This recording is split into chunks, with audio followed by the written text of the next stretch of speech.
the USC Price School is hosting today's program as part of the Political Pulse 2024 series to give Californians a better understanding of the 10 state propositions. 5 legislative measures, Propositions 2, 3, 4, 5, and 6, and 5 citizens initiatives, Propositions 32, 33, 34, 35, and 36. Most Californians really want to vote on ballot issues. They want to be part of that. And there have been attempts in the past to try to change the process, but California voters want to be part of it. You have legislation being passed via ballot measure. You have huge amounts of sort of behind the scenes machinations, potential legislative negotiations that are prompted by either the threat of a ballot measure or a ballot measure that has been qualified.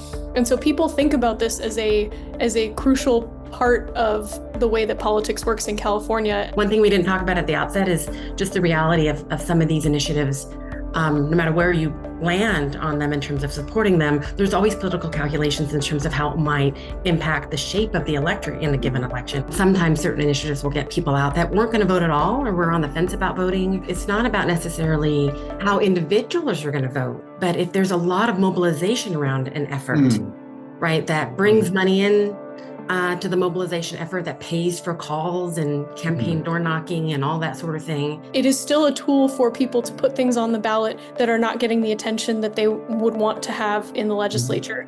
But you got to have some pretty deep pockets or have friends who have deep pockets in order to make it happen these days. It's not just something just meanders and finds its way to the ballot. It's usually an interest group that wants to see some government action on this. There are some citizens groups, though, that have been successful. The most famous, of course, is Prop 13. In the era of misinformation and disinformation, it's even harder for voters. And between now and November, we expect disinformation, maybe fueled by generative AI, to be turbocharged. That's also part of all of in the mix when it comes to people's confidence in voting and taking a position on their ballot.